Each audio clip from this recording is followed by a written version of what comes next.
वास्तव में जो बड़े मगरमच्छ थे उन पे कार्रवाई नहीं हुई, सरकार ने कोई कार्रवाई नहीं की और युवाओं के भविष्य पे हथौड़ा चलाने का काम गहलोत सरकार ने काम किया है। पेपर लीक के मामले में मैंने विधानसभा में सब लोगों से कहा था कि बीजेपी और कांग्रेस का मुद्दा नहीं है, राजस्थान का मुद्दा है। राजस्थान में जी गड़बड़ घोटाला और गहलोत सरकार चल रही है। राजस्थान में भी बीजेपी हारने वाली है। पूरे राजस्थान के युवाओं को, हर व्यक्ति को मालूम है कि किस प्रकार से राजस्थान में जो पेपर लीक 17 बार पेपर लीक हुआ है और उसमें वास्तव में जो बड़े मगरमच्छ थे उन पे कार्रवाई नहीं हुई, सरकार ने कोई कार्रवाई नहीं की और युवाओं के भविष्य पे हथौड़ा चलाने का काम गहलोत सरकार ने काम किया है और उसमें बहुत बड़े पैसे का लेन देन हुआ है। नहीं तो 17 बार पेपर कैसे लीक होता है।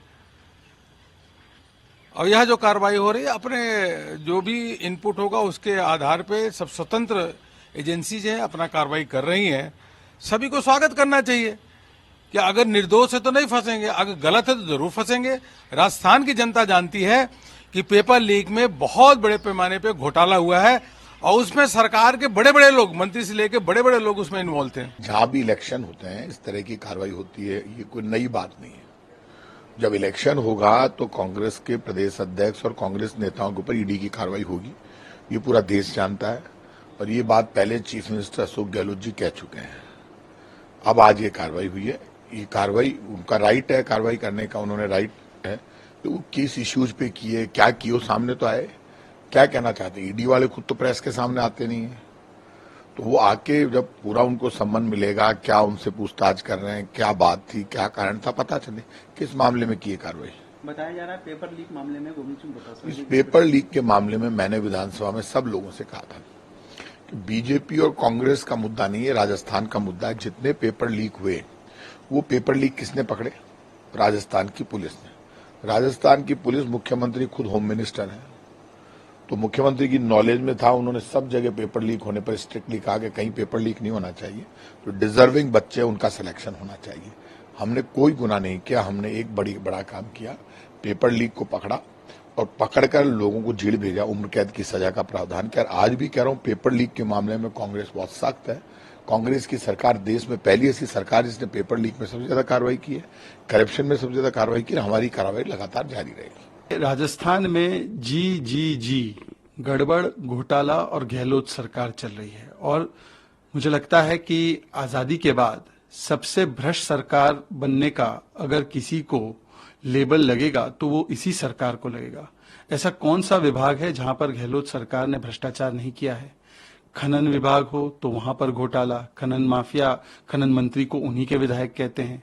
रेड डायरी ऑफ करप्शन हो, ट्रांसफर पोस्टिंग घोटाला हो, जल जीवन मिशन में घोटाला हो या पेपर लीक घोटाला हो, 17 से अधिक पेपर लीक हुए। जो पेपर लीक के सारे मास्टरमाइंड थे, उनके लिंक, उनके तार कांग्रेसियों से जुड़ते हैं। गोपाल केसावत कौन है? सुरेश ढाका को सलमान खुर्शीद क्या संरक्षण देने नहीं गए थे क्या? क्या ये सच नहीं है कि आरपीएससी के सदस्य जो गिरफ्तार हुए वो गहलोत सरकार ने ही नियुक्त किए थे? पैसों की लेन देन, पैसा देना, मेंबर बनना, पैसा लेना, पेपर लीक करना, ये सारा खेल जो है आज पब्लिक डोमेन में सामने आ चुका है। और इसके पीछे किसका हाथ था, किसका संरक्षण था? जो गोविंद सिंह डोटासरा भी है, उनके भी परिवारजन जो है एक प्रकार से किस प्रकार का लाभ उनको मिला है वो भी सामने आया है। आरएएस की एग्जाम होती है, जो लिखित परीक्षा होती है उसमें टॉप करने वाले लोगों को जितने अंक इंटरव्यू में नहीं मिलते, उससे ज्यादा उनके परिवारजनों को मिलते हैं, समान अंक मिल जाते हैं। क्या ये सारी चीजें सहयोग थी? आज देखिए एजेंसीज जांच कर रही है और जांच करने की भी क्या आवश्यकता है?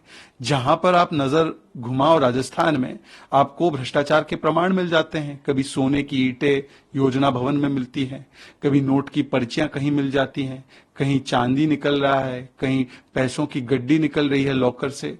तो भ्रष्टाचार के प्रमाण तो आपके सामने है राजस्थान में, जो 4.5-5 साल भ्रष्टाचार किया गया है। और इसीलिए आज विक्टिमहुड कार्ड नहीं, अशोक गहलोत जी को तो जवाबदेही देनी चाहिए कि जो आजादी के बाद की सबसे भ्रष्ट सरकार चलाई गई है वो उन्हीं के द्वारा 70 लाख युवाओं को धोखा दिया गया पेपर लीक करवाकर, और कम से कम 2.5 से 3 करोड़ लोगों को इसका सीधा सीधा नुकसान पहुंचा है। चुनाव शुरू हो गया ना, automatically BJP frontal organisation ED, income tax and CBI वो तो आने वाली है। पहले से मैं इससे पहले भी मैं मीडिया इसमें बोला आइस आर नाइस। आइस का मतलब इनकम टैक्स, सीबीआई, ईडी, और otherwise nice narcotics, income tax, CBI, ED. तो आप अगर चुनाव में बीजेपी के साथ नहीं दिए तो आपको क्या चाहिए, आइस होना या नाइस होना? This the simple